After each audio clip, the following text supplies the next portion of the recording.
आदित्य एक प्रसिद्ध पत्रकार है जो अपने साहसिक काम के लिए जाना जाता है।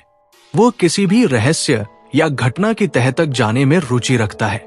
उसकी अगली यात्रा शांतिवन गांव के लिए है, जो हाल के दिनों में गांववासियों के रहस्यमय लापता होने और रात के समय अजीब आवाजों के लिए प्रसिद्ध हो चुका है। ये गांव बहुत दूर स्थित है और इसका नाम आदित्य ने कई बार सुना था। लेकिन जब उसने सुना कि यहाँ हर रात एक अजीब सी दस्तक होती है, तो उसकी जिज्ञासा और बढ़ गई। आदित्य को यकीन था कि इसमें कोई न कोई सच्चाई होगी, जिसे वह जानने के लिए तैयार था। जब आदित्य गांव में पहुंचता है, तो उसे एक अजीब सा खामोशी का एहसास होता है। गांव के प्रवेश द्वार से लेकर गली गली तक एक रहस्यमय सन्नाटा पसरा हुआ था। घरों के दरवाजे बंद थे और कोई भी व्यक्ति दिखाई नहीं दे रहा था। यहां तक कि जिन दुकानों के बाहर अक्सर लोग बैठे होते थे, वे भी सुनसान हो गई थी। आदित्य को कुछ समझ नहीं आता, लेकिन उसकी उत्सुकता उसे आगे बढ़ने के लिए प्रेरित करती है। वो एक छोटी सी दुकान पर जाता है, जहां एक बूढ़ा दुकानदार बैठा होता है। आदित्य उससे पूछता है, आपके गांव में क्या हो रहा है? लोग क्यों डरते हैं? दुकानदार के चेहरे पर एक डर का संकेत नजर आता है। वो फुसफुसाते हुए कहता है, ये जगह बहुत पुरानी है। हर रात एक दस्तक होती है जो किसी को भी चैन से सोने नहीं देती। जो लोग उस दस्तक के पास जाते हैं, वो कभी लौटकर नहीं आते। आदित्य को अब यकीन हो जाता है कि कुछ तो गड़बड़ है। वह दुकानदार से और पूछता है, क्या कोई बता सकता है कि ये दस्तक कहां से आती है? दुकानदार हल्की सी सांस लेकर कहता है, दस्तक उस पुराने हवेली से आती है, जो गांव के बाहर जंगल के बीच स्थित है। लोग कहते हैं कि वो हवेली भूतिया है और वहां की आत्माएं अब भी भटकती है। आदित्य ने सोचा कि वो हवेली के बारे में अधिक जानकारी प्राप्त करेगा और इस रहस्य को सुलझाएगा।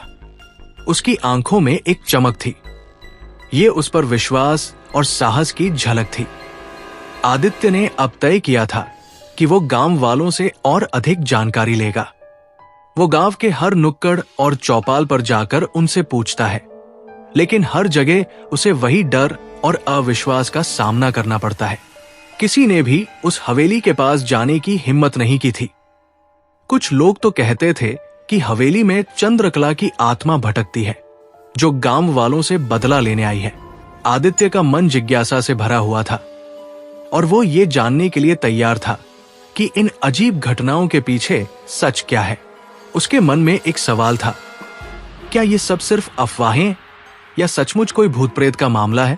वो एक पुराने पंडित कैलाश से मिलने का फैसला करता है, जो गांव के सबसे बुजुर्ग और ज्ञानी व्यक्ति हैं। आदित्य ने सुना था कि पंडित कैलाश के पास इस गांव के अतीत के बारे में कई राज है। पंडित कैलाश से मुलाकात के बाद आदित्य को गांव की एक दुखी लड़की पार्वती से मिलवाया जाता है। पार्वती, जो अपनी माता पिता के लापता होने के बाद अकेली रह गई थी, बहुत ही गहरे दुख में डूबी हुई थी। आदित्य के सामने वो अपनी पूरी कहानी बताती है। पार्वती बताती है कि उसके माता पिता उस दिन जंगल में गए थे, जब चंद्रकला की आत्मा ने उन्हें अपने जाल में फंसा लिया। पार्वती कहती है, मेरे माता पिता उन दिनों जंगल में गायब हो गए थे। उन्हें कहीं से कोई मदद नहीं मिली। लोग कहते हैं कि ये चंद्रकला की आत्मा का काम है। आदित्य को यह सुनकर लगता है कि पार्वती का मामला सीधा साधा नहीं है। वो और पार्वती मिलकर चंद्रकला की आत्मा के रहस्य को सुलझाने का निर्णय लेते हैं। आदित्य अब पूरी तरह से इस रहस्य को उजागर करने के लिए तैयार हो चुका है। आदित्य की जिज्ञासा अब एक नई दिशा में बढ़ चुकी थी। पंडित कैलाश से मिलने के बाद आदित्य को यह समझ में आ गया था कि इस गांव में कुछ अनहोनी घटनाएं हो रही हैं और इन्हें सुलझाना उसका कर्तव्य बन चुका था। पंडित कैलाश ने उसे पार्वती का नाम बताया था, जो गांव के उन कुछ लोगों में से थी जिनके पास चंद्रकला की आत्मा से जुड़ी जानकारी थी। आदित्य ने पार्वती को ढूंढ निकाला। वो एक छोटे से घर में अकेली बैठी हुई थी, जो एक पुराने बागीचे के पास था। पार्वती ने आदित्य को देखा और फिर भी आंखों में आंसू लेकर उसने कहा, तुम क्या जानते हो? तुम नहीं समझ सकते। ये कितनी गहरी दर्दनाक बात है। आदित्य ने धीरे से कहा, मुझे तुम्हारी मदद की जरूरत है। अगर तुम मुझे चंद्रकला की आत्मा के बारे में बताओ तो मैं शायद उसे शांति दिला सकूं।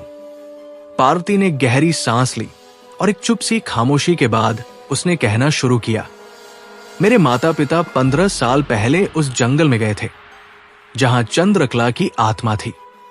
वो दोनों वहां गायब हो गए और तब से कोई नहीं जानता कि उनका क्या हुआ।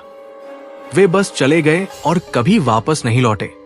आदित्य ने पूछा, क्या तुमने कभी सुना है कि चंद्रकला के साथ क्या हुआ था? पार्वती ने सिर झुकाकर जवाब दिया, वो एक साधारण लड़की थी, लेकिन गांव वालों ने उसे जादू टोना करने के झूठे आरोप में जलवा दिया। उसने गांव वालों से बदला लेने की कसम खाई थी। मेरे माता पिता उसके शाप के कारण मारे गए। आदित्य की नजरें गहरी हो गई। पार्वती के शब्दों में दर्द था, लेकिन उसके चेहरे पर एक अविश्वास भी था। वो सोचने लगा, क्या ये केवल एक बदले की भावना थी या चंद्रकला की आत्मा में कुछ और छिपा था? पार्वती की आंखों में आंसू थे, लेकिन वो थमने की कोशिश कर रही थी। उसने धीरे धीरे अपनी कहानी को आगे बढ़ाया। चंद्रकला का कोई दोष नहीं था। उसे गांव वालों ने अपने कुत्सित आरोपों का शिकार बनाया। वो एक साधारण लड़की थी, लेकिन जब उसके माता पिता की मृत्यु के बाद उसका दर्द बढ़ा तो वो बुरी आत्मा बन गई। आदित्य ने उसे शांत करने के लिए कहा, क्या तुम जानती हो वो अपने बदले की शांति कैसे पा सकती है? पार्वती ने सिर झुका लिया। अगर उसकी आत्मा को शांति चाहिए तो उसे अपनी हत्या का कारण जानना होगा, और ऐसा केवल तब हो सकता है जब उसे बताया जाए कि गांव वालों ने उसे क्यों मारा था। आदित्य ने निश्चय किया कि वो गांव वालों से जानकारी प्राप्त करेगा ताकि वह चंद्रकला की आत्मा के शाप को खत्म कर सके। उसने पार्वती से वादा किया कि वो इसका हल निकालेगा। आदित्य अब और भी दृढ़ नायक बन चुका था। उसने पार्वती से कहा, हम दोनों को मिलकर चंद्रकला की आत्मा को शांति दिलानी होगी। मुझे तुम्हारी मदद चाहिए, पार्वती।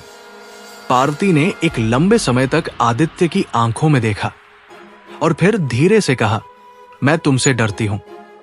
ये सब मेरे लिए बहुत कठिन है, लेकिन मैं तुम्हारे साथ हूं।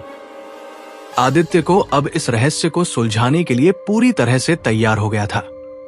उसने पार्वती से कहा, हम पंडित कैलाश से मिलेंगे और उन गांव वालों से बात करेंगे जो इस रहस्य को जानते हैं। हम चंद्रकला की सच्चाई को बाहर लाएंगे। आदित्य और पार्वती अगले दिन पंडित कैलाश के पास जाते हैं। पंडित कैलाश एक वृद्ध और अनुभवी व्यक्ति है जिनके पास गांव का पूरा इतिहास है। वो दोनों पंडित कैलाश से मुलाकात करते हैं, जो एक बड़े बरगद के पेड़ के नीचे बैठे होते हैं। जैसे ही वे दोनों वहां पहुंचते हैं, पंडित कैलाश उनकी ओर देखता है और कहता है, आ गए हो तुम दोनों। मैंने पहले ही महसूस कर लिया था कि तुम आओगे। आदित्य ने अपनी जिज्ञासा को खुलकर जाहिर किया, पंडित जी, हमें चंद्रकला की आत्मा के बारे में पूरी सच्चाई जाननी है। पार्वती का कहना है कि उसके माता पिता को चंद्रकला की आत्मा ने मारा। क्या आप हमें कुछ मदद कर सकते हैं? पंडित कैलाश ने गहरी सांस ली और कहा, चंद्रकला का मामला बहुत ही जटिल है। वो एक साधारण लड़की थी, लेकिन गांव वालों ने उसके साथ नाइंसाफी की। उसकी आत्मा अब तक शांति नहीं पा सकी है और ये शाप गांव के लोगों को परेशान कर रहा है। पंडित कैलाश ने आगे बताया कि चंद्रकला की आत्मा का शाप केवल तब समाप्त हो सकता है जब गांव वाले अपने किए पर पछताएं और अपनी गलतियों को स्वीकार करें। तुम दोनों को यह समझना होगा कि चंद्रकला की आत्मा को शांति तभी मिलेगी जब तुम गांव वालों से ये सच्चाई बताओ। आदित्य और पार्वती ने पंडित कैलाश की बातों को ध्यान से सुना। अब ये उनका कर्तव्य बन चुका था कि वे गांव वालों को चंद्रकला की सच्चाई बताएं और उन्हें अपनी गलतियों के लिए माफी मांगने के लिए प्रेरित करें। आदित्य को अब पूरा विश्वास था कि चंद्रकला की आत्मा को शांति मिल सकती है अगर गांव वालों ने अपने अपराधों को स्वीकार किया। आदित्य और पार्वती ने अगली सुबह पंडित कैलाश से मिलने का निश्चय किया। वो दोनों जान चुके थे कि चंद्रकला की आत्मा के रहस्य को सुलझाने के लिए पंडित कैलाश से मिलना आवश्यक था। पंडित कैलाश इस गांव के सबसे बुजुर्ग और ज्ञानी व्यक्ति थे, जिनके पास गांव और उसकी पुरानी कहानियों का गहरा ज्ञान था। पंडित कैलाश का घर गांव के बाहर था, एक पुराने बरगद के पेड़ के नीचे, जो समय की झंझावातों के बावजूद खड़ा था। इस पेड़ के बारे में भी गांव में कई डरावनी कहानियां थी। कहा जाता था कि ये पेड़ चंद्रकला के समय से भी पुराना था और उसकी आत्मा की राह देखता था। जब आदित्य और पार्वती वहां पहुंचे तो पंडित कैलाश उन्हें देखकर मुस्कुराए और बोले, आदित्य, तुम सच में इस रहस्य को सुलझाने आए हो, और पार्वती, तुम अब इस सफर में मेरे साथ हो। बहुत समय हो गया जब तुमने चंद्रकला की आत्मा को समझने की कोशिश की थी, लेकिन अब वक्त आ चुका है। आदित्य ने पंडित कैलाश से पूछा, पंडित जी, क्या आप हमें चंद्रकला की सच्चाई बता सकते हैं? पार्वती ने हमें बताया कि उसके माता पिता को चंद्रकला की आत्मा ने मारा और वो बदला लेने के लिए यहां भटक रही है। पंडित कैलाश की आंखों में गहरा दुख था और वह सोच में डूबे हुए थे। उन्होंने धीरे धीरे जवाब दिया, चंद्रकला के साथ जो हुआ वो केवल उसकी कहानी नहीं थी, बल्कि पूरे गांव का अतीत था। चंद्रकला को इस गांव में न केवल तिरस्कार मिला था, बल्कि उसकी आत्मा को भी शांति नहीं मिली। पंडित कैलाश ने अपनी कहानी शुरू की, जो लगभग एक सदी पुरानी थी। चंद्रकला इस गांव की एक साधारण लड़की थी, लेकिन उसकी सुंदरता और उसकी मासूमियत को कुछ लोग सहन नहीं कर पाते थे। वो किसी भी काम में निपुण थी और उसकी एक खास बात थी, उसकी आवाज में एक जादू था। लोग कहते थे कि उसकी आवाज सुनने के बाद किसी का भी दिल शांत हो जाता था। पंडित कैलाश ने सिर झुकाकर बताया, गांव में एक जमींदार परिवार था। उस परिवार के बेटे ने चंद्रकला को देखकर उससे विवाह करने का प्रस्ताव दिया, लेकिन चंद्रकला ने इसे सिरे से नकार दिया। वो जानती थी कि ये एक धोखा है। जमींदार का लड़का उसे केवल अपनी इच्छाओं के लिए इस्तेमाल करना चाहता था, न कि उसे सही सम्मान देना चाहता था। पंडित कैलाश ने गहरी सांस ली और फिर कहा, चंद्रकला का ये जवाब जमींदार परिवार को बहुत चुभा। उन्होंने चंद्रकला पर जादू टोना करने का आरोप लगाया और उसे गांव से बाहर निकाल दिया। कई लोग उस पर विश्वास करने लगे और उसे शापित मानने लगे, लेकिन जमींदार परिवार ने अपनी राजनीतिक ताकत का इस्तेमाल किया और उसे गांव के बाहर एक सुनसान जंगल में छोड़ दिया। पंडित कैलाश की बातें सुनकर आदित्य और पार्वती का दिल दहल उठा।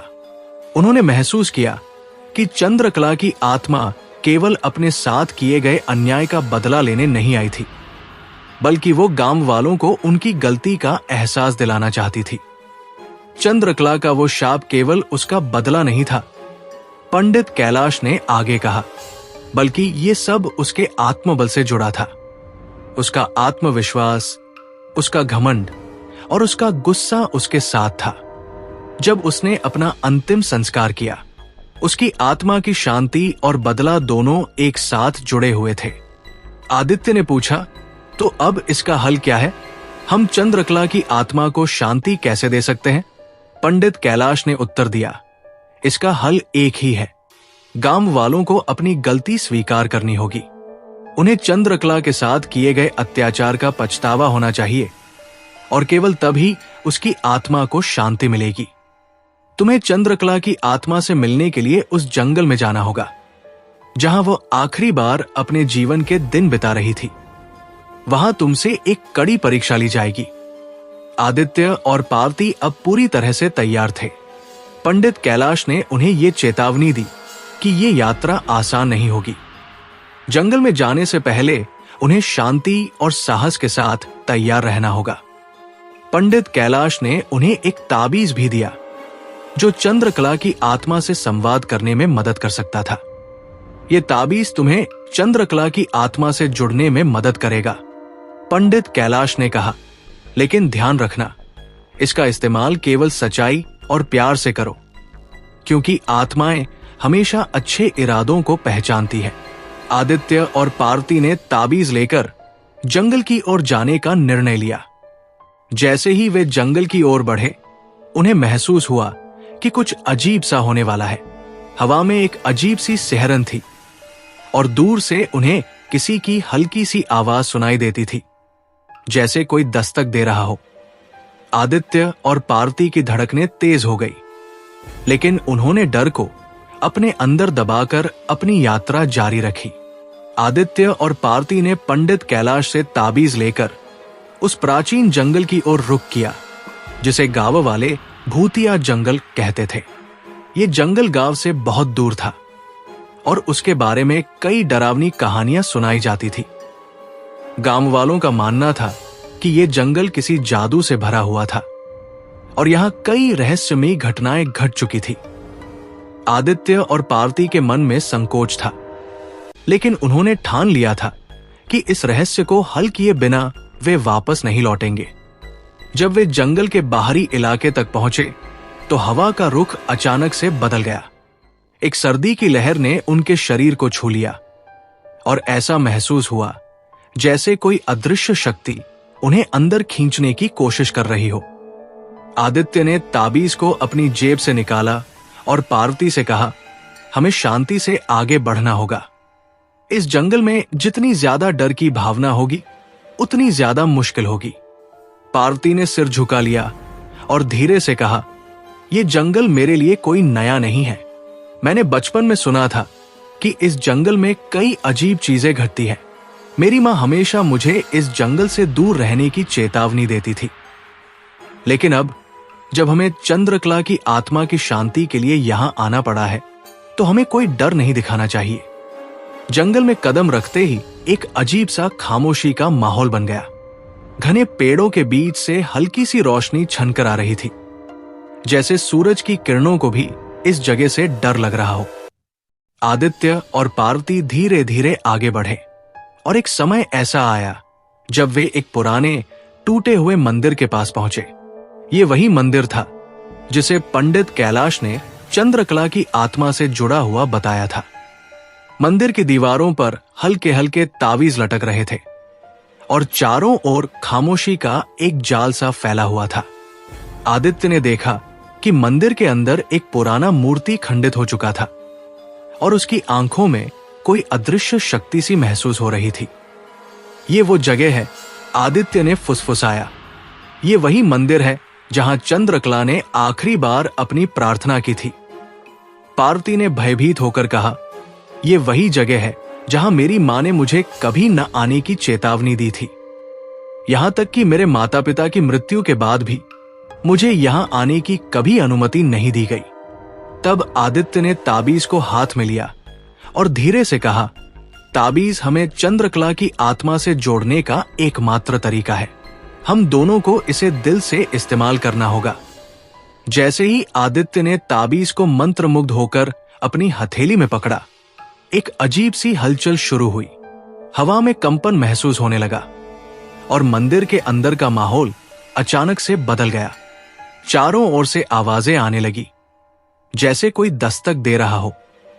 आदित्य और पार्वती का दिल तेजी से धड़कने लगा। तभी एक हल्का सा धुआं उठा और एक रूपाकार उभरा। ये चंद्रकला की आत्मा थी। उसकी आंखों में गहरी पीड़ा और गुस्सा था, लेकिन साथ ही कुछ रहस्यमयी शांति भी थी। उसकी आत्मा ने धीरे से आवाज दी, तुम लोग यहां क्यों आए हो? आदित्य ने साहस जुटाते हुए उत्तर दिया, हम यहां तुम्हारी मदद के लिए आए हैं चंद्रकला। हम चाहते हैं कि तुम शांति से सो सको। चंद्रकला की आत्मा ने उसे घूरते हुए कहा, तुम नहीं समझ सकते। जो लोग मुझे जलाने के लिए आए थे, वही लोग आज भी इस गांव में जी रहे हैं। तुम चाहते हो कि मैं शांति से सोऊं, लेकिन क्या तुम जान सकते हो कि जब मेरी जान ले ली गई थी तब क्या हुआ था? पार्वती डरते हुए बोल पड़ी, हम जानते हैं कि तुम्हारे साथ अन्याय हुआ था चंद्रकला, लेकिन हम चाहते हैं कि तुम अपनी आत्मा को शांति दे सको। हम तुमसे इस गांव वालों से अपनी सच्चाई का हिसाब लेने का निवेदन करते हैं। चंद्रकला की आत्मा चुप हो गई। उसकी आंखों में दर्द था, लेकिन उसकी आवाज में कुछ नरमी थी। तुम दोनों को मेरे शाप से मुक्त होना होगा और केवल तभी मैं शांति पा सकूंगी। लेकिन इसका तरीका बहुत कठिन है। गांव वालों को मेरे साथ किए गए अत्याचारों का एहसास दिलाना होगा और तभी मैं अपना बदला छोड़ सकूंगी। आदित्य और पार्वती ने दृढ़ नायक की तरह कहा, हम तुम्हारे साथ हैं। चंद्रकला, हम गांव वालों को सच बताने के लिए तैयार हैं और हम तुम्हारी आत्मा को शांति दिलाने के लिए हर संभव प्रयास करेंगे। चंद्रकला की आत्मा ने धीरे से सिर झुकाया और एक हल्की सी लहर की तरह उसके अस्तित्व का एहसास हुआ। तुम दोनों का दिल सच्चा है और इसीलिए मैं तुम्हारी मदद करूंगी। तुम गांव में लौट जाओ और उस भय से बाहर निकलो जो मुझे बांध रहा है। मेरी आत्मा अब शांति पाएगी, लेकिन यह काम तुम्हें करना होगा।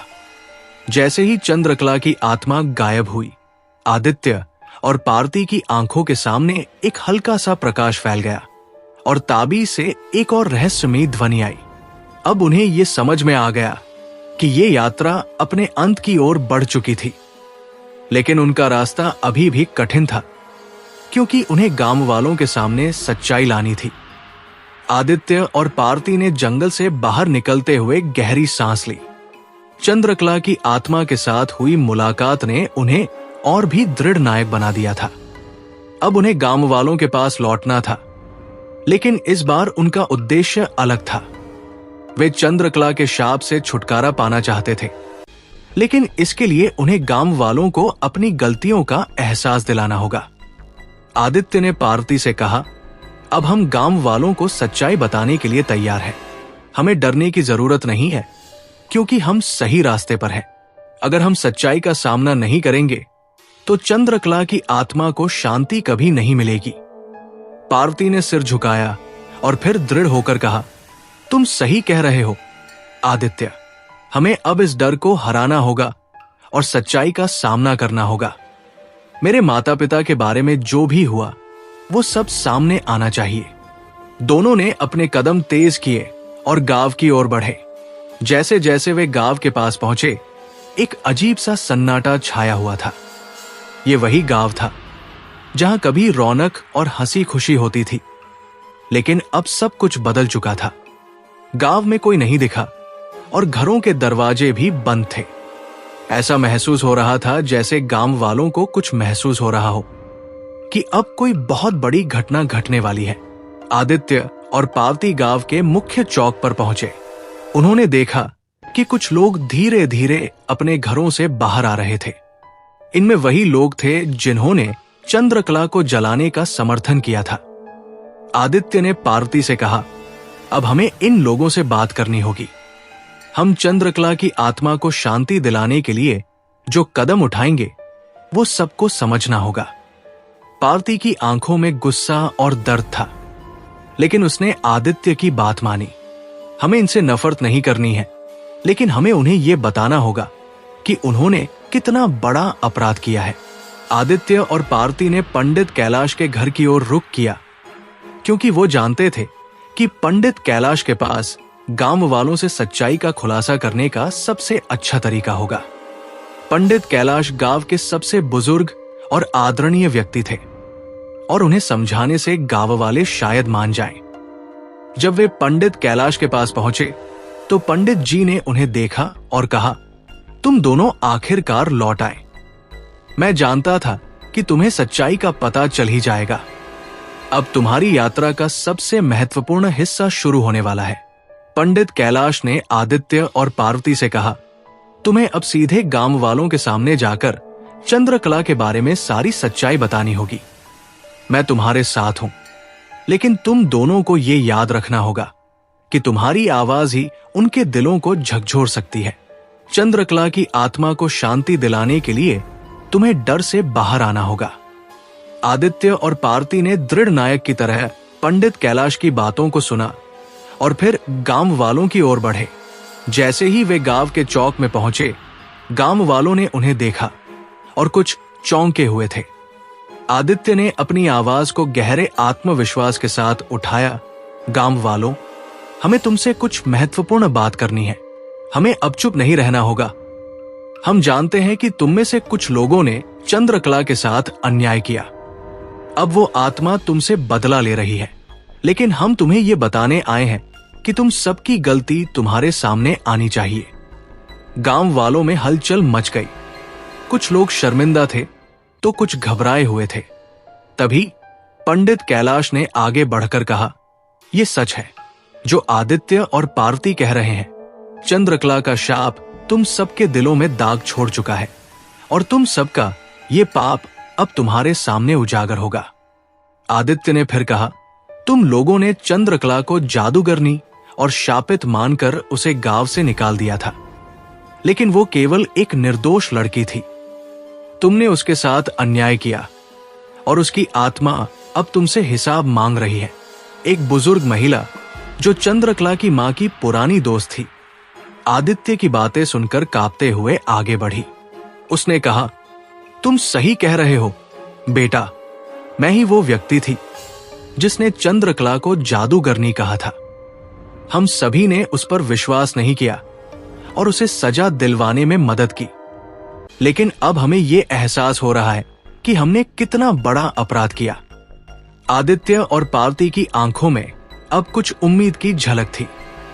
उन्होंने देखा कि गांव के कुछ लोग अब अपनी गलतियों का एहसास कर रहे थे।